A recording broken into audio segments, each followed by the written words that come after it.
Good morning, students. Welcome back. After today will be midway. If you're doing second moment of area, we have a small discussion about it. Why is it important? If you want to study ahead, just letting you know. Chapter 10 is next. Chapter 11, and then chapter 14, and then chapter 15. So we exactly have 4 chapters left after today. And I will be adding some supplementary material with this chapter and all chapters which I feel necessary. With certain chapters are not covering things properly. Of course, it's my opinion. So yeah, just making you aware of that. So yeah, okay. And yeah, our test is still scheduled as planned. It's going to be the Monday when you get back. So yeah, highly recommend. You should enjoy probably the upcoming weekend on Monday, and then get back to work on Tuesday because you have 3 tests to prepare for. Obviously, if you have been preparing, if you have been practicing, it's not going to be that difficult, honestly. But anyway, let's move on. So, inertia.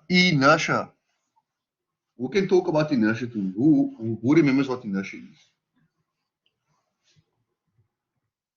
is? What kind of inertia do we have? Of course, this is drawing from mom's here. Eh?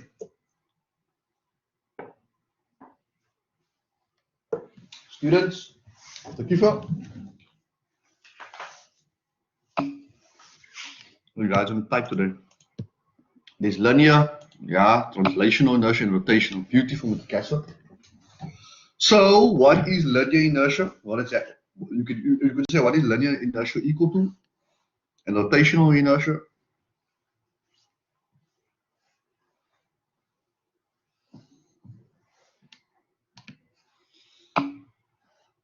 Yes, it's not essentially that, but it's mass in kilograms, right? And for rotational inertia,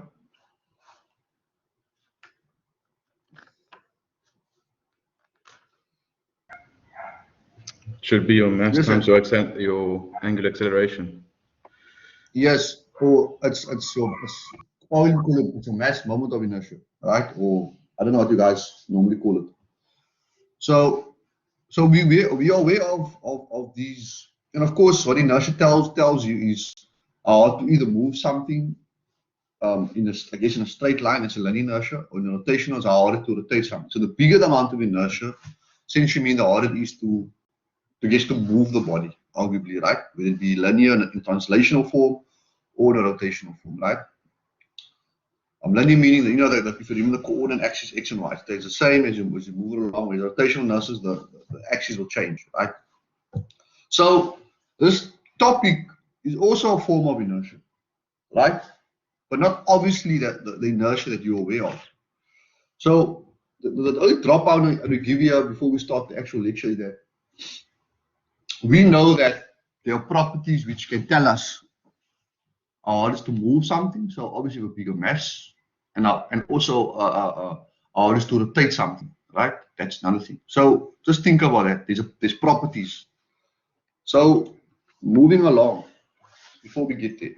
So where it essentially starts off with is you guys covered a chapter in Marine Science Mechanics 1, a chapter called centroids. So if you ever thought where you're going to be using centroids, well, today is the day you're going to find out why you need to know it. Okay, so what it essentially is, let's say it's the center of an area refers to a point that defines the geometric area, center for the area. Obviously, it's a point where all the mass is concentrated. If you're looking at the mass point, and fortunately for you, you don't have to do fancy integration yet, which you'll probably be doing next term. Sorry, when we start really pushing on that, and well, what it essentially is. So let's say they consider an element of A at a distance y from the axis. xx and x from the y-axis, right? So obviously, so it's an element. So this is an arbitrary piece of mass, and then you're considering a distance away from each one, right? Then I say the first moment of area of the element about xx is y dA, and then of course in y it's x dA. Then I say the first moment of the total area about a about the x is the sum of the first moments, blah blah blah blah. So anyway, you end up with the equation. What it essentially means, if you take the first moment of area, you're able to find the centroid of an object. So obviously you're familiar with with those formulas over there. Obviously, you probably haven't done the integral form of it, but what it's essentially doing when you find the area, you're obviously finding these different blocks of I don't know. I know the Simpson rules is a numerical approximation. I know you guys do that in Navok. Oh, Navok rules will probably find the centroid as well. So I should be careful in saying you're going to find it y. You probably do know why. But obviously, you find the x bar and the y bar. In this case, there's a two-dimensional shape. It's your first moment of area. Obviously, the topic is titled the second moment, and let's see where we're going to go. So there's a let the sum of the first moment of area about x, x, and y will be equal to 0 respectively. Then the center of area, the point where the x-axis and y intersect, point 0, if it has an area axis of symmetry. Yeah, it's a lot of wording, rubbish. So anyway, moving along to where we need to be. What is the formal definition of the second moment of area? So what is the second moment of area? It's just essentially taking your first moment of area and taking a moment of that. So there's an extra distance. Now, obviously, this is all covered within your textbook, and I don't want to go too much into that. But I could have used the example in the actual textbook in terms of deriving. But I don't want to get too much in that, but I'd rather provide the concept of what is the second moment of area. So they call it the area moment of inertia or the second moment of inertia. And in this case, it's a property of a shape that is used to predict its resistance to bending and deflection, and also buckling, by the way, which are directly proportional. So we've had linear and rotational inertia, and our is telling us its resistance to bending and deflection. So we actually have a property which will tell us, okay, if it's higher, if this thing is 50, whatever units, and something else is 23 units, the 50 units will have a higher resistance to bending than the other one, right? Seems easy? Probably not. So they're saying the second moment of area is not the same thing as a moment of inertia, which is the mass moment of inertia, which you use to calculate angular acceleration. So they say here there should be a distinction between acceleration and bending inertia. Also check the units. Just in summary, all what it is, as you can see, it's x squared dA. Instead of your typical x, your integral of x dA, that's hence x squared, so this time it's another distance. And what's important to note, the SI unit for the second moment area is meters to the power 4. So obviously that is extremely important. That your unit is meters to the power 4. All right. Okay, so here is a brief explanation. So if you have a rule in front of you, it's the most crude example to always use, is that I'll probably start off with this one. So if you place or take your ruler in your hand, if you have it now, if you bend your ruler, assuming that it's horizontal, it should bend easier, right? And if you turn the ruler around and you bend it across its vertical axis, arguably, then it's harder to bend. So what this guy shows is just simply supported beam, the guy's walking on the beam. So you walk over the beam, and in the middle, obviously the beam deflects right in the middle. Is obviously the middle, but that is now when it's laid flat, and when it's standing upright, the beam really deflects at all. So what it says is that both beams have the same area, but the beam is much stronger on the edge than the side. Let's explain what the second moment area. So what arises from this is that one must be cognizant of that the second moment area tells us our resistance to bending and deflection. However, at the same time, just like mass moment of inertia, it depends on which axis. Just like if you rotate something through a different axis, you find out that it's more mass moment inertia compared to the other axes. Obviously, this was self-evident, but one has to mention. Now, this is where I'm not going to ask you what the second moment area is. I'm not going to push any theory calculations. So obviously, this is for your understanding purposes. And this is essentially the same thing as the previous one. but there's a reason why. This is why I just paste it now. So it says again, the second amount of area is an important figure that is used to determine stress in a section. Of course, this is the bending stress, which we're also going to get to calculate the resistance to piping and also determine the amount of deflection in the beam.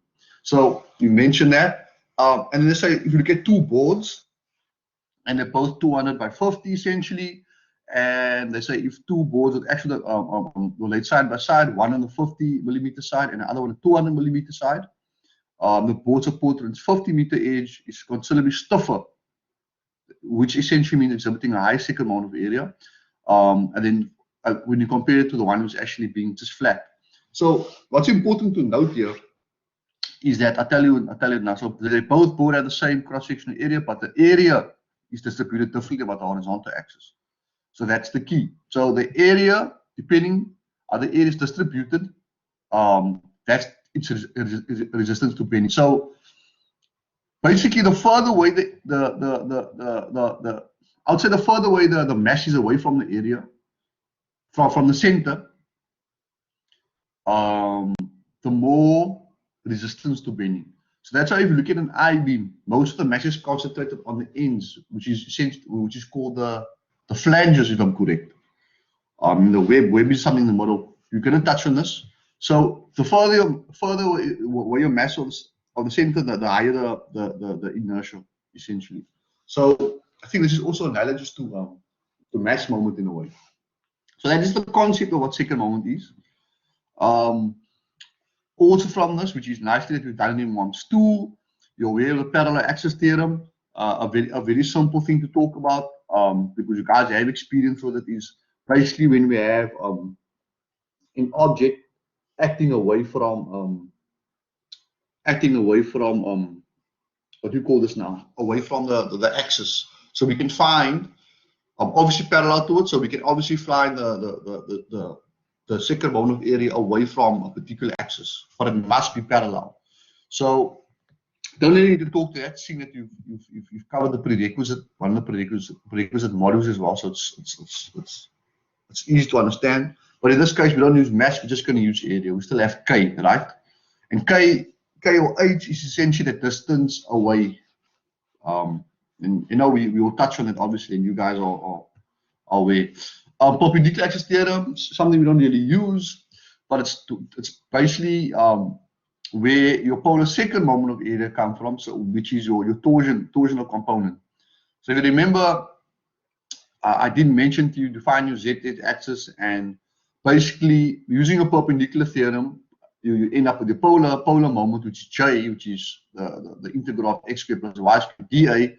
You get the other property called towards the torsional resistance, which is J, right? Which is, it's like a 45-degree between the x and the y axis. So you're obviously aware of this, but where this polar second moment of area really came from was obviously from the second moment of area. Just that it wasn't shown to you in strength of materials. So what is important to note from all of this, right? When we're talking, I'm just showing you this basically some of that, yeah. So when we're talking bending and or typically direct stresses, bending and tension and compression, EI is a prevailing properties, what one must know, right? Talking torsion, talking J, talking shear modulus G, shear, talking G.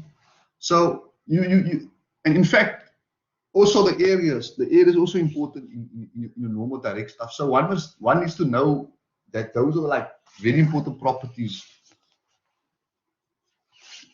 when looking at this structural strength of materials. All right, so getting more. So okay, obviously we now all aware of what the second moment of area is. Didn't touch on how those derive. It's not particularly important.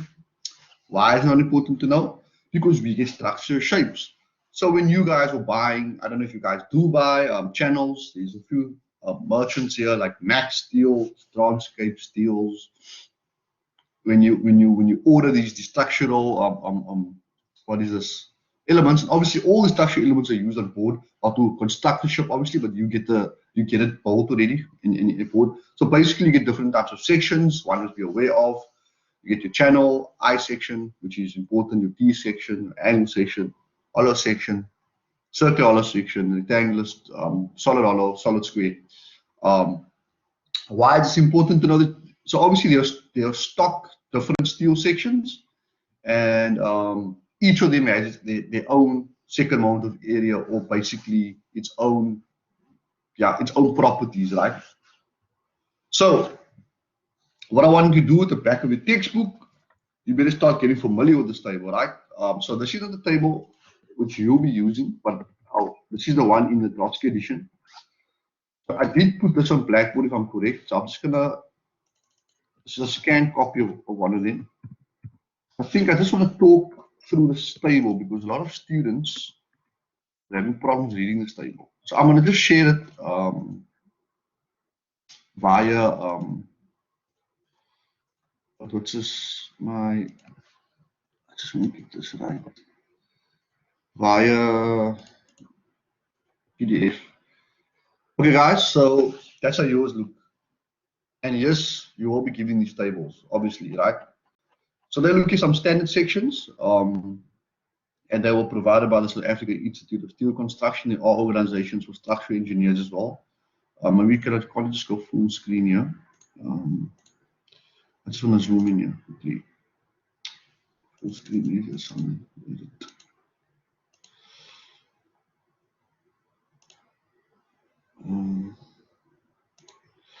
So okay, can you guys see all of this? Zoom out. Just to see the tape. Can you guys see this? Can you guys see this? Hello? Yeah, kind of. Yeah, okay. I hope you can. But anyway, it's at the back of the textbook as an appendix which you'll be using. And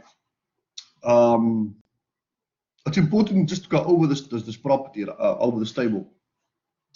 So how it works, they give you different sections. So you see an unequal leg, an equal leg, equal leg.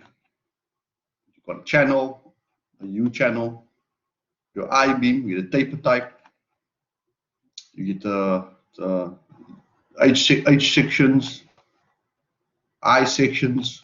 Not sure what the difference is there. I sections parallel. So one must be aware of how to use this table, or identify at least the different components, because in the questions they'll tell you you got to use the I section, blah blah, taper flange. Nevertheless, let's just look at one, like this one for instance. Yeah, when they normally telling the questions, what's going to happen is that they're going to give you the spec here, so 152 by 82 by 17. What this essentially is gives you, if you look at the table here, H will be your total height and B would be your breadth. So the total height, which is going all the way up, and then your breadth, right? That's just to interpret the table.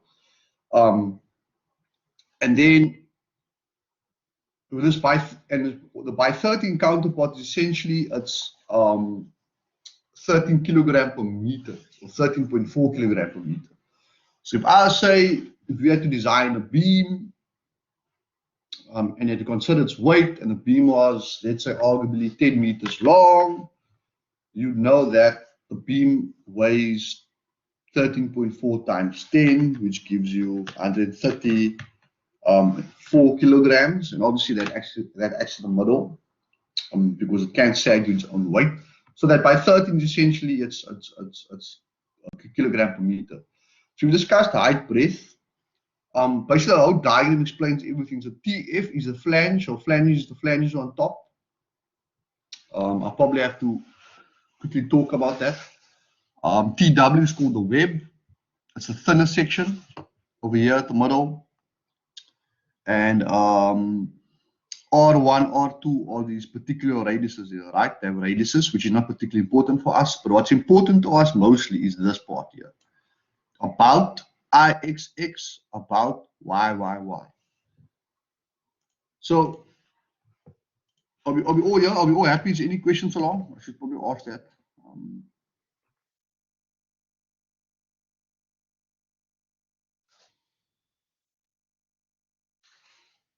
Any questions, students?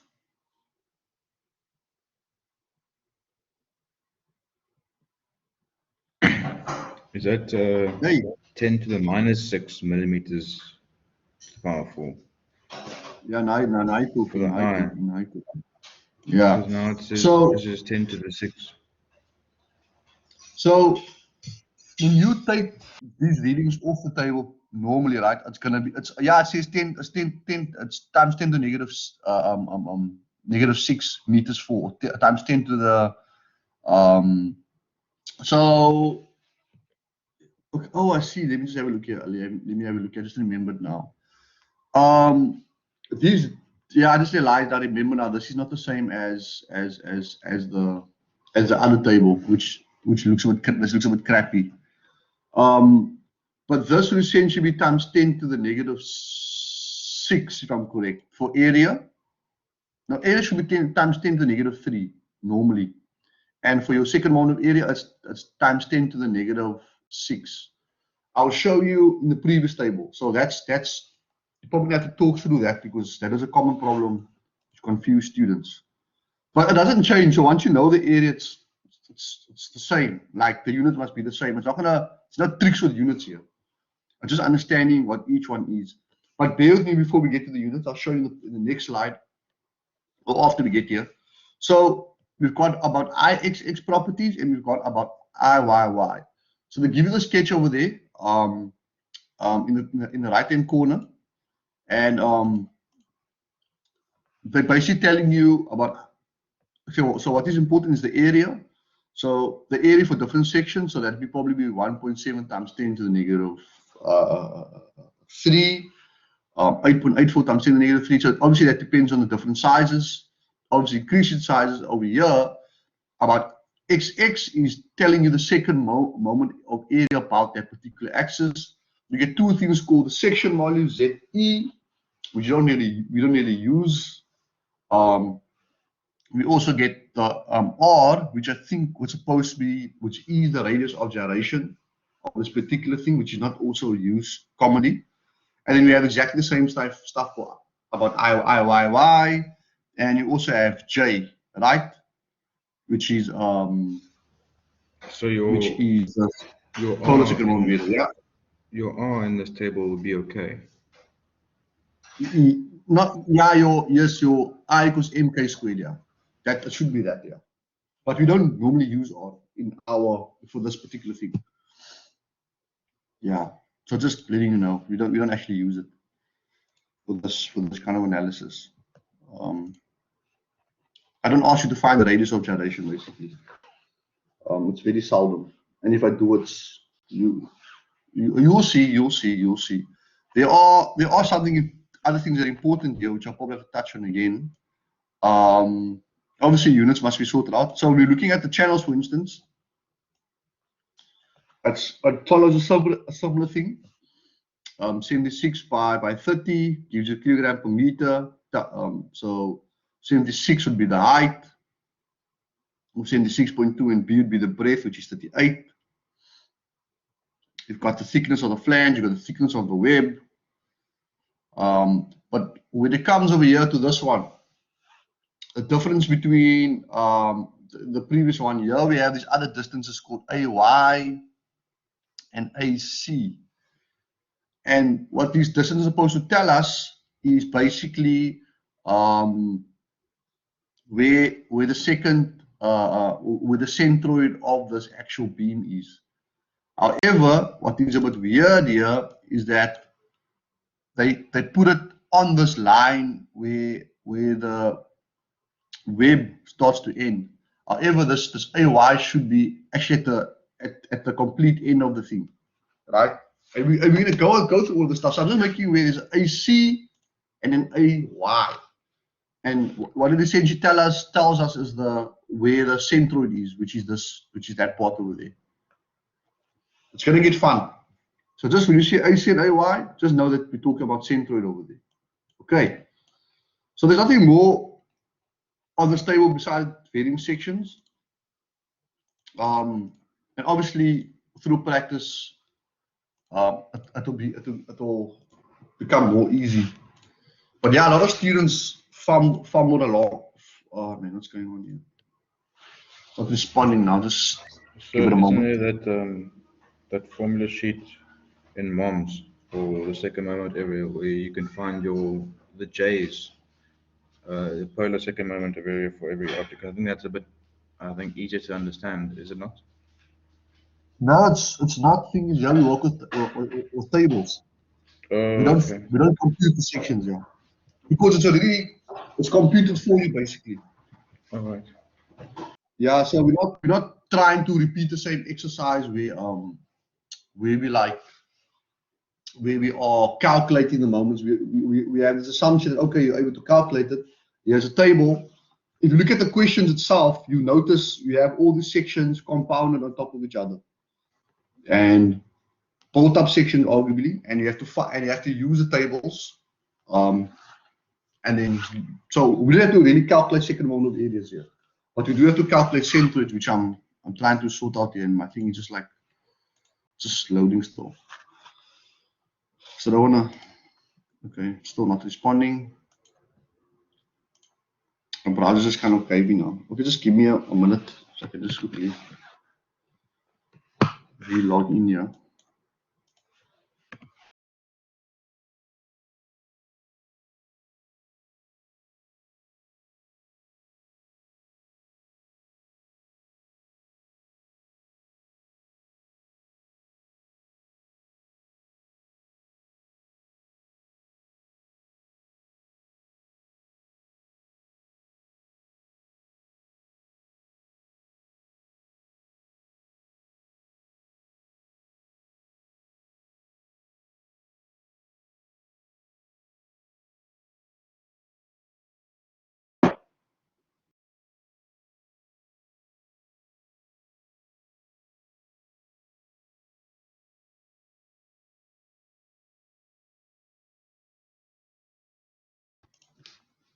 Yeah, so I have to start my browser there. So can you guys see the table in the old edition? That's how it looks like. Hope you guys can see that.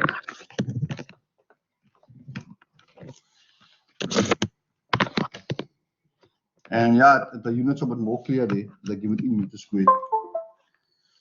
Okay, so it seems a bit vague, but it's really not. But there were some issues for some reason, and I just can't recall why last semester with understanding. So I think there's some nomenclature on the I-beam again. I just want to paste this here.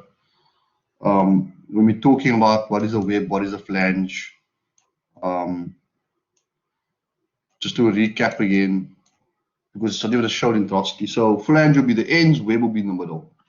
Just be aware when we're talking about flange and web. I know with that area there's a bit of a problem. That the centroid, but yeah, we'll figure everything out as we go along.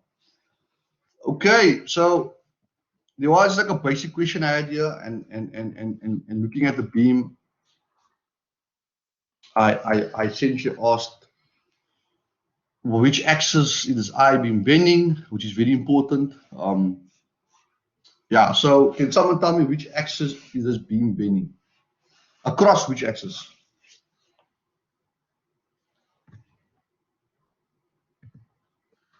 That should be a better. All right, XX. That is correct. Do you guys agree with that?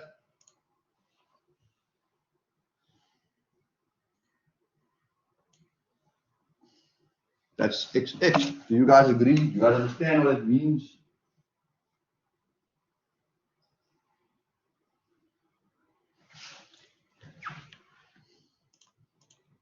That was looking at fun in terms of different axes. IXX, that's correct. And if a load was applied horizontally, so basically to the side, which axis would it bend? So let me just sketch it for you guys here, so in case some people can't see it. Just an understanding so that you guys can. So it looks like this, and I'll just sketch my axes. Oh no, wrong color.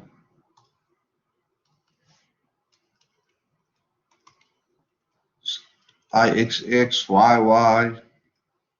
And if you apply a load here, it bends across the x-axis, which is correct, IXX. And I'll say what I mean applying a load horizontally, it'll bend through the y-axis. Right? I hope you all get this. You apply a load here, it bends to the x-axis, you apply a load horizontally, it'll bend through the y. It's a very important concept. That's especially for bending, it's going to work. Is there any questions with this before we actually get into the computations now?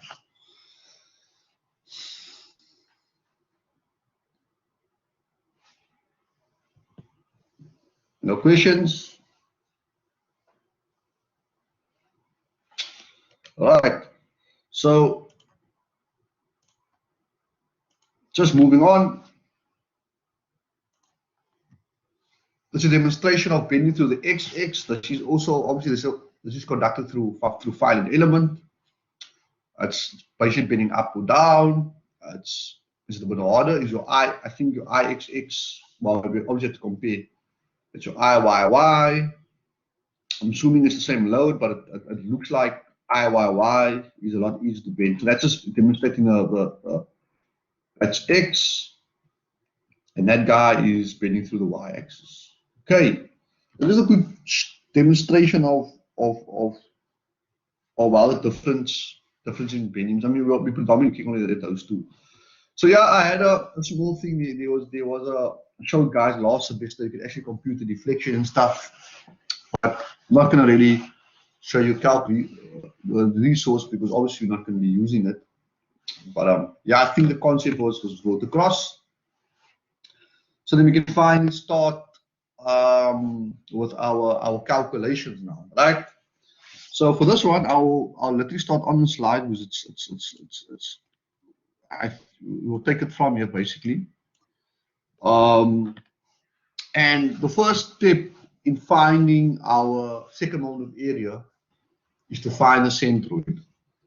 So making you aware, you need to be able to find the centroids of different objects.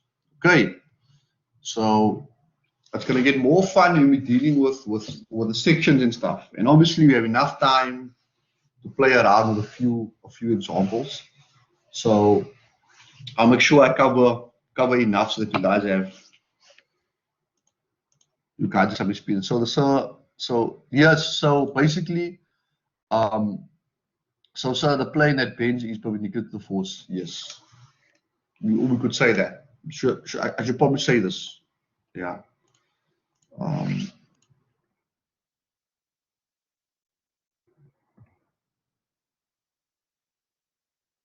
So we have a note here. Therefore, bending occurs perpendicular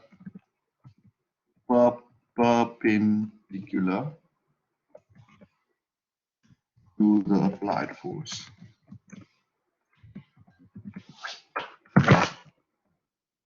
But this is more with the axes, but I could say, yeah, bending occurs, or I don't know.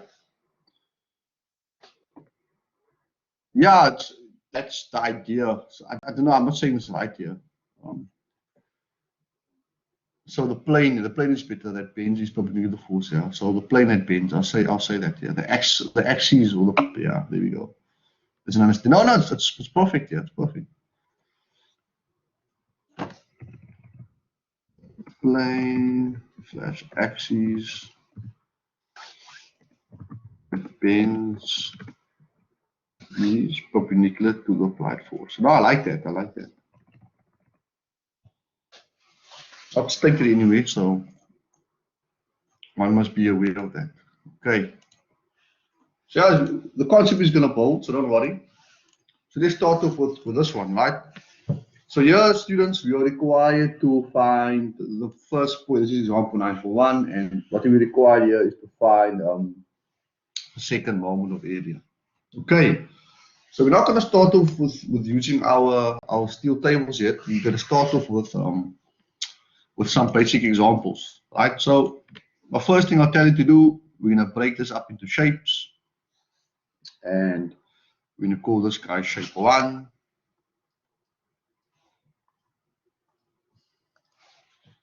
This guy will be shape 2, and this guy will be shape 3. Right. This is just here so you can get a feel on how to find the second moment of area. Okay. X bar is in the middle. Bar X is in the middle. I'm not sure what he means.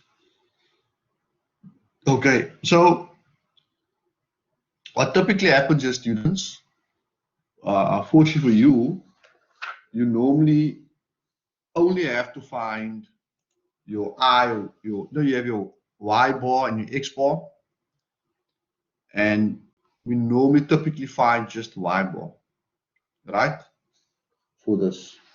And the reason why is because X bar, the shapes are normally symmetrical, but you'll see.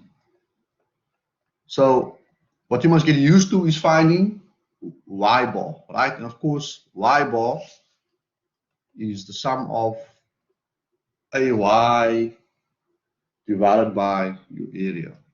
All right. So let's see how we're going to start this, right? Starting off with.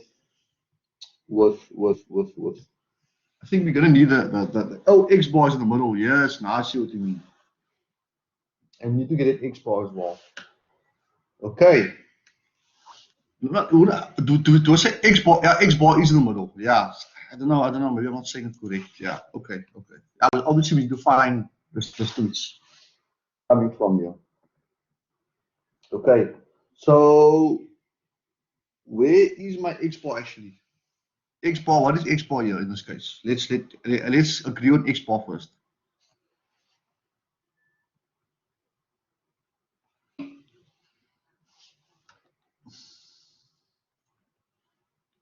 You mean symmetrical about Y? Yeah. It's symmetrical. Obviously, X it can't be symmetrical. That's right. I'm confusing the two here. Okay, so we need to now obviously find the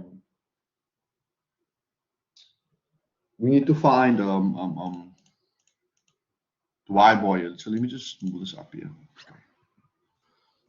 Okay, very important step. Okay, so how do we start? So we start with the first shape, and so shape 1, shape 2, shape 3. Okay, so first things first, some revision basically. The first area is going to be 250 times 30. Hope you guys agree with me. We could have used a table for this as well. There's no problem with that. Maybe we should just use a table for this. Don't have to actually, but yeah, I will use the table. It's just gonna take. And then I'll leave this open. Plus 30 times 200. Next area. And then the last one is going to be 300 going up times 30. Leave that open. Plus 300 times 30. Leave that open. And all of this will be divided by the area. So that'll be 250 times 30 plus 30 times 20 plus 300 times 30. Okay, so let's have a look now. How do we find our Y? So how do we? So what must come in here? Well, what is Y? What is Y? It's on the sketch basically. If you look at the textbook, I mean, I just want you guys to tell me, obviously.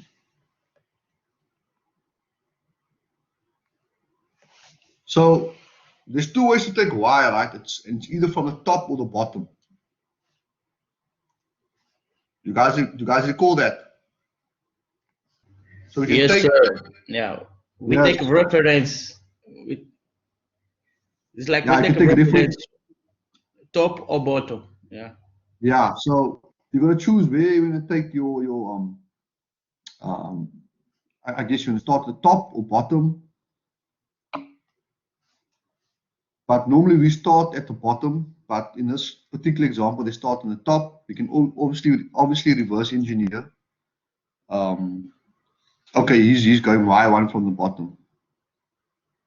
Okay, so let's do bottom here because obviously we have top. Okay, so for us to find the Y1 from the what's this now from the bottom, it's gonna be 300 plus 30 plus the center of this, which is 15. And 300 plus 30 plus 30 divided by 2, which is 15, will give you 345. I hope you all get that. Okay, Mr. Kiefer's moving here. He likes this kind of stuff. So the second shape obviously has 300 plus 30 divided by 2, which is 315. And for the last one, obviously it's simple, it's just going to be 150. I think it should be 150. Yep. And if we do this, let's see what we get. What is my Y ball? Very important, guys. This thing goes for around, I mentioned to you now, and always you must state from where, right? From bottom. This thing goes for easily three marks. So he's got a 259 from bottom.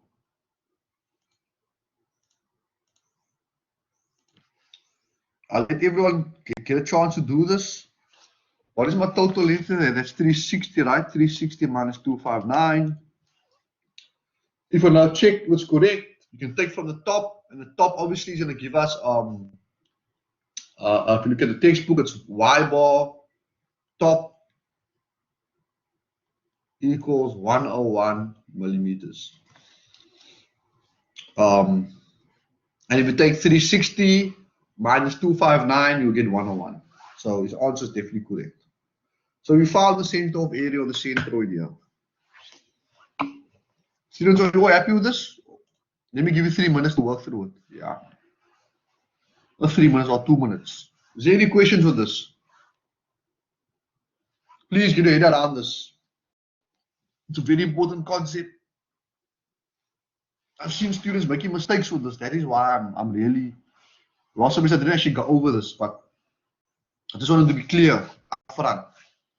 This is the first step to finding a second mode of area problem. So you cannot just not know how to do it.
Yes. So he's asking who the centroid vehicle owned. No. Yes, obviously. Like I said, we were just finding Y bar. So don't worry too much about the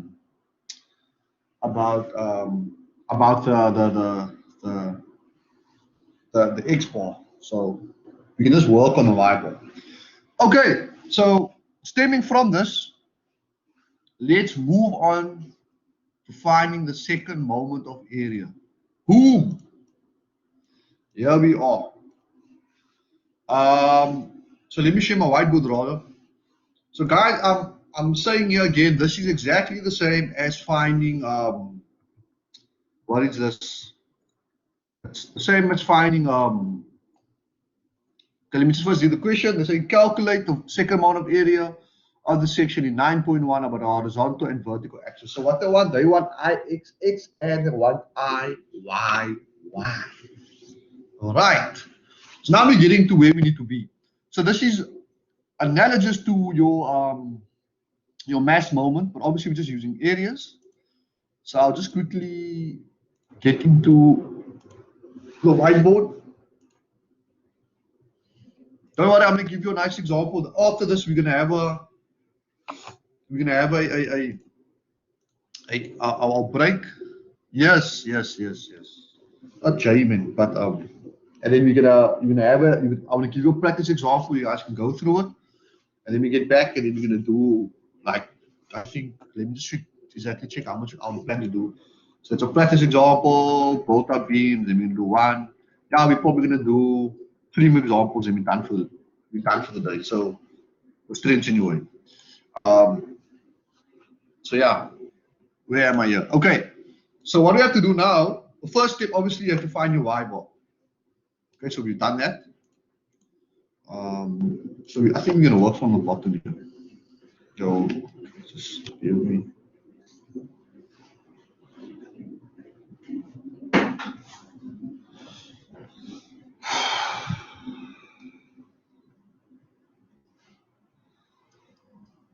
Okay, right. So we know Y bar is 101 top or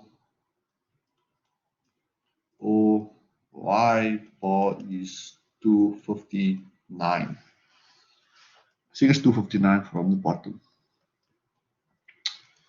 So if you remember, so if we're working from here now,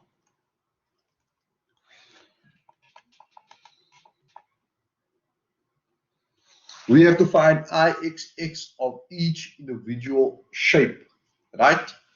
So let's start with shape 1, IXX1. And what's important, guys, so we found the centroid, this X, where X is, so to say, or where Y bar is. And we have to now take, so if you remember, let's just quickly touch on now your mass moment. If this was, let's say, some round object, and we're rotating right. Obviously, let's say we're rotating across XX. So if we were distance away from XX, right? Let's say this was AA. We would have to apply the parallel second of moment of area. Let's say this is 15 more. So this is exactly the same setup here, but it's all in relation to the center of area or gravity in this case. So in this case, or the axis of rotation. Now in this case, we found our center to be at the XX here.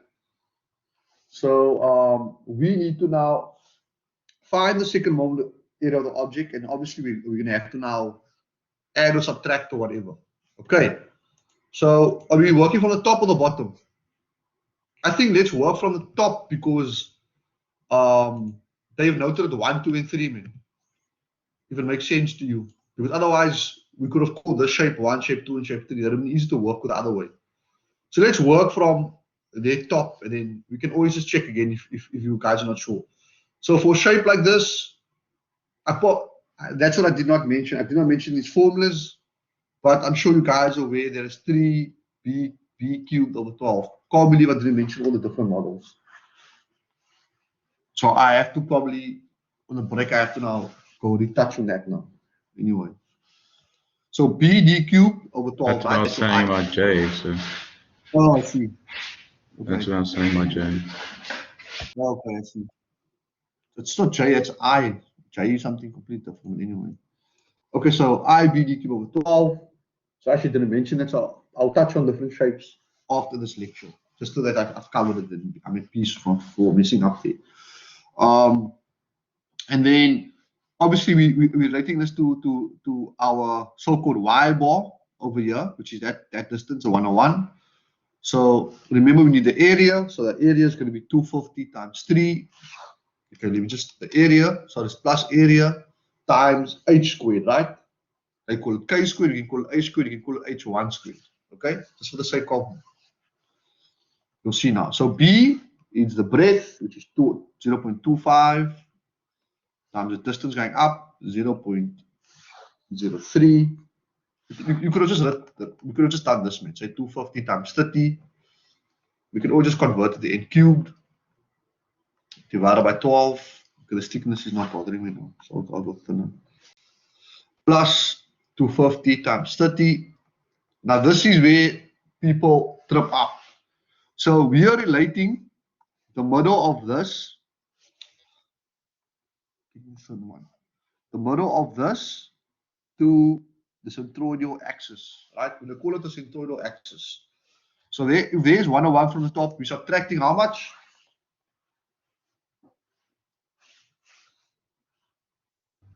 What do you From guys top give me this 15. answer? 15, right? So therefore, what is it? It's gonna be the centroid 101 minus. Yes, good. Beautiful. Plug and play, right? So that's for the first shape. And what answer do we get? I'm going to give you one practice one, so don't worry about that. 56.03 times 10 to the 6. Is that the exact value? Are you sure about Yeah. that? Yeah. Cubed plus 250 times 300. It's free marks, guys. I don't know why they give you guys just free marks, honestly. 50. I get.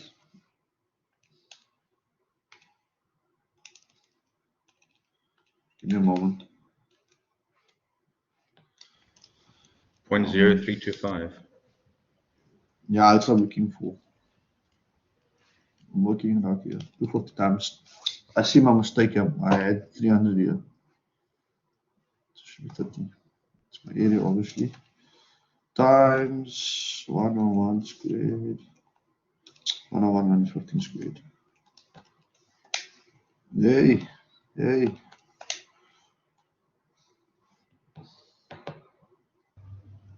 So even from the bottom, we get the same answer. Yeah, you should. I know you're correct. Yeah, I know that. Yeah, I know you should get the same answer. Do you? Do you get the same answer? Yes, you're supposed to. Yeah, because it's gonna be 259 minus 345. It's gonna give minus 86, and it's squared. It's gonna be plus the same. Yeah, we can do it just for the sake of everyone. Okay, shot, because I was a shot man. Yeah, so saying from top, right? We're going from top here. So we're going from top. You're still gonna have 250 times 30. That doesn't change. We still have our area is the same. But let's look at our sketch. Let's get in. So from here to here is 259. Okay. So if we're going from, we're going to the shape over here, right? So we can literally just say 259. What can I say? What's the total distance here? So she's 30. It was 345 millimeters. 345. let's just wait quickly. Sorry. 345. Where am I? Why am I? Like, am I zooming it up? 345. It's 300 plus. Why is it? It's 30, 30, 30. So it's 316 total, right? Let me just quickly see. We got 259, right? And then what is the distance from here to here? 259 is the centroid. Yes, I know. Here's 259. But what I'm saying, what is this distance here from here to here? I'm Now just we're going gonna step by take step. we're gonna take the distance from the bottom to the centroid of the first area, which is 345. From the bottom to what? Yeah, so from right at the bottom, so from the bottom of your shape 3, so it's 300 plus the 30 plus 15. It will give you the height, basically y1 that Brent said from the beginning. Yeah, 300. Yep, I get that. So this will be 340. Oh, I see. 345. Oh, that's what you're saying. Yeah, Okay. yeah. Yeah. And then, so what do we do now? Sorry, Mr. Batasu. I hear you now. I hear you. I must what you said there. Okay. That makes sense here. Okay. So then obviously that's 249. We subtract, right? Yeah, so what We you're saying subtract. is you Yes, take sir. the 259 minus the 345, which gives you a negative answer, but you're squaring it, so it'll be positive. Yeah. That's no difference. Yeah. That's correct. Yeah. We can even just type the type and put the exact amount here. Sorry, man. I see. Minus 259. Either or, it makes no difference here. And if you get this, you should get exactly the same answer. Okay. I hope this. Is there any questions? So thank you, Mr. Matosa, for doing that. It should be the same answer from top or bottom. There must always be a logic happening.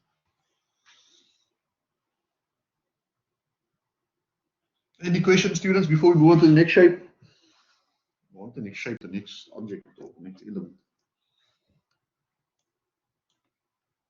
Okay, let's move on. IXX2 is exactly the same. So same formula, obviously, but just shape 2 now. We have 200 by 30 cubed divided by 12 plus 200 times 30. In this case, coming from the top, obviously, it's going to be, what is it going to be, students, here? So we're going halfway here. Let me just remove all these distances here. Right, so we're going in the middle of this. So it's 30 plus, so we have 30 and we have 15, right, which is 45.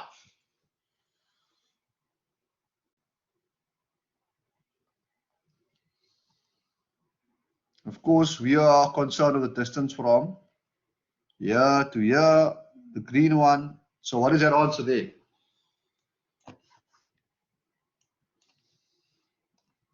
Should I do it for you guys? 101. Sorry, 101 minus 45. We're going from the way you want to interpret is the center of the object to the centroidal axis. In our case, each centroidal axis to the centroidal axis of the holistic centroidal axis to the individual, to the local centroidal axis. That's what we're doing. So the center of this going to the center of that. And if we get, and of course, it's squared. We get this guy. We can calculate him as well and see what we get. Students, if any questions, I would appreciate if you ask, so we can just iron out any creases. Don't think there should be. I think it's probably straightforward. And I get 19.266 times 10 to the power 6 millimeters 4. All right. Okay. IXX3. Same story. But obviously this is now 300 times 30. Oh, that's breadth is B, D cubed, yes, it's 300 squared. So 300 cubed, D is the vertical side. Sorry, it's 12 plus 30 times 300. And in this case, the center is, let me remove this again. Zoom in a bit. We're going to the center of this, and this will be 150. 150 over here.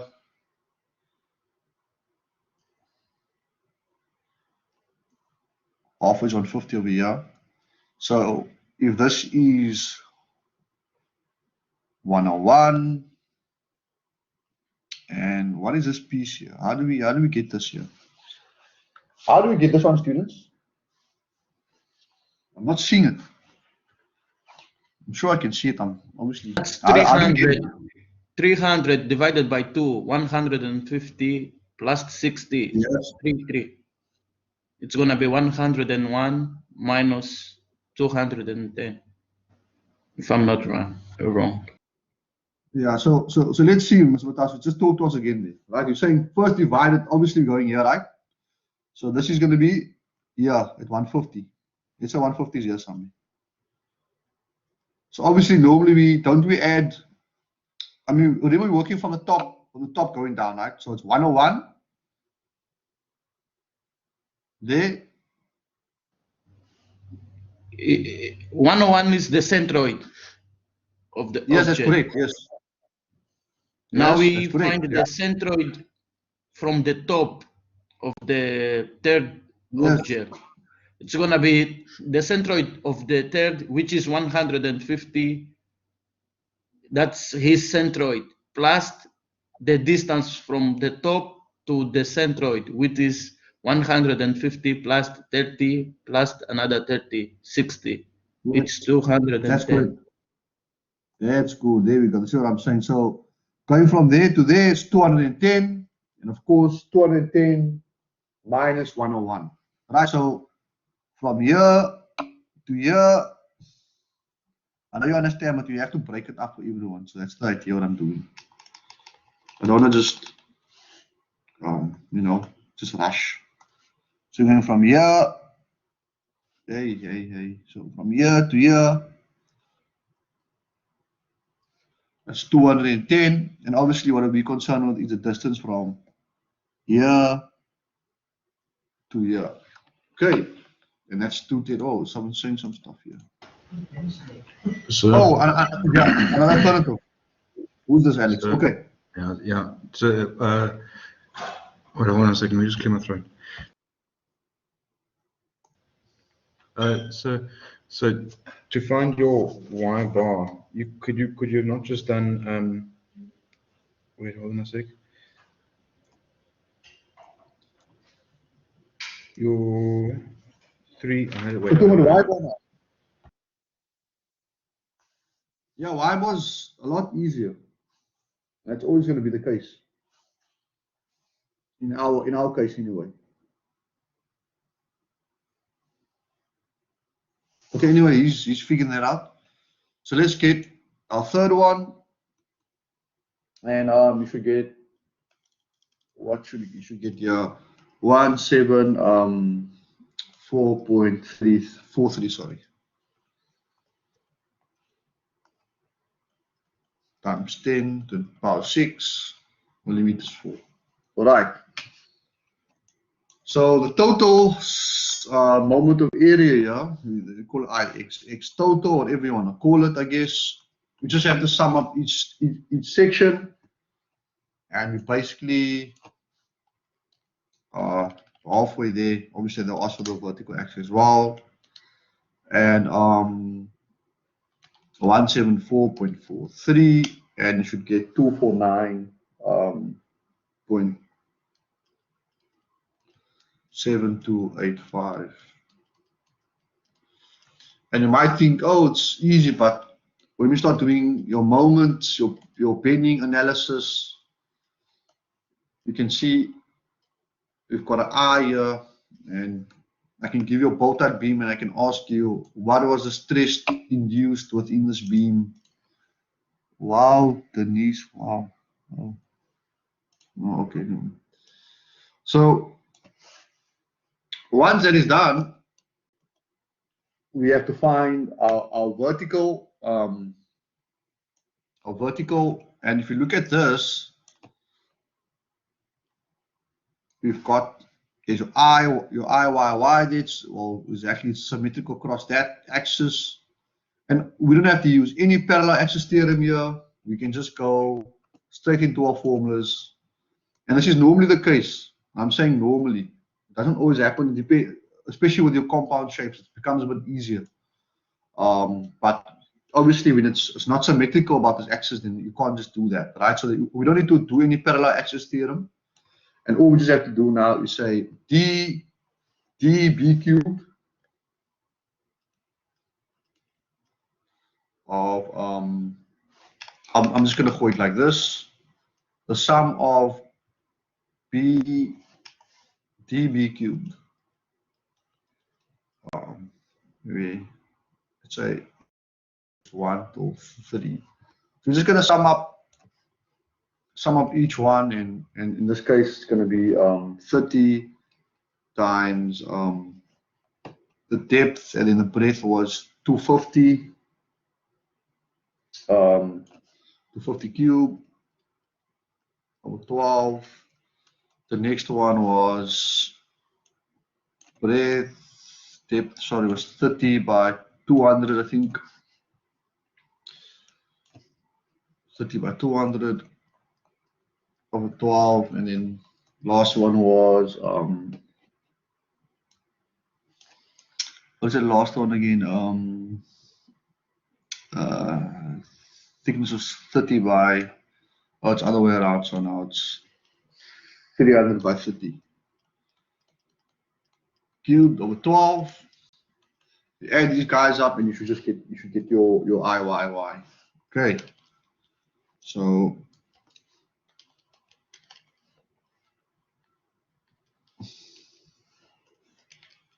you can see it's this is what a typical question will feel like as well. I mean, with the sections as well, it's a bit of work. And normally around 15 marks. I always have to mention that. 12, 15 marks depending on the shape.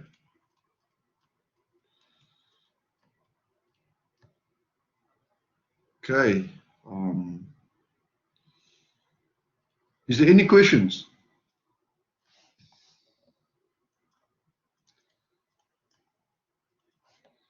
Any questions, students?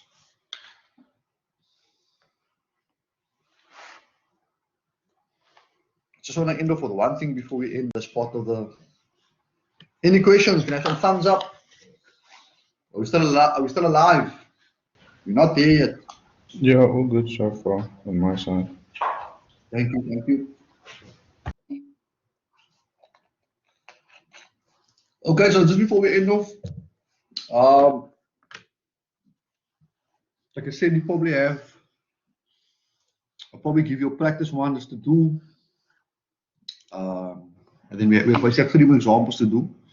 You guys can get playing around. Someone asked me, sir, what about the units? You know, units, millimeters. How do we get to meters? You know, that kind of thing. I just want to show you something here, right? So that's why if you work with the table, you have times 10 to the power -6. So millimeters to the power 4. What happens here is that is 10 times 10 to the -3. Of course, it's to the power 4. We've got all of that here. This becomes 12, I think. So that's a 6. And if you multiply those two together, you end up with 10 to the power 6 meters for. So yeah. Just in case you're wondering. But millimeters for is fine. 300 by, okay. Oh, okay. No, it's 300 cubed.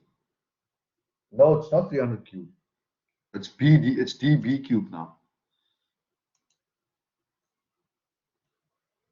Mr. Mantamu. That's why I need to probably just go over. Okay. Oh sorry, this should have been, this is negative 12, and it's 6 is negative 6. Sorry. So negative 6 times 10 to the negative 6 meters per. It's very important you know that. So if you want it in meters, it's going to be times 10 to the negative 6. Well, the same value anyway, 59.7375. Just in case you're wondering. All right, so I have to take a break, and I'm going to give you another one.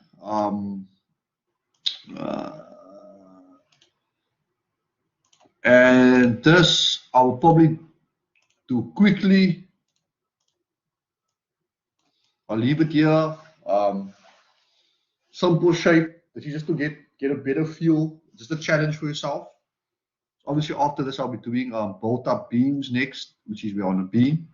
So this is just again just to further test your abilities in finding the stuff. Afterwards we'll be looking at a few shapes. So let me just quickly see my shapes I want to look at. So I have one example in the textbook. And yeah, that's going to be fun. That's going to take some time, and then there's going to be one more. Okay. So what's the question? How would you phrase what you're doing now as a test question? Just find the second moment of area. I mean, there's nothing really more. I can show you what a test question will look like. I'll place it here for you now. So I could have just already just have this here. So what it says here is figure whatever shows a cross section of a bolt up beam or beam, right? Obviously it's not the same beam here. Calculate the position of the centroid. It's the first part of the question. And the second part, calculate the second mode of area by the horizontal and vertical axes to the bolt up through the centroid for the bolt up section. Are you happy with that, Mr. Kasser? Yeah, so basically 5.1 is looking for y bar and 5.2 is ixx and ixy, basically. Yeah, IYY, that's what it is. Okay, cool. Question done. Like I said, there's normally it gets more fun in the latter section, but we just isolate it for now. So guys, we all think I'm back at 11:45, and then we'll 11:45. Our period ends 12 o'clock basically. Yeah, then we have more than enough time to actually solve those.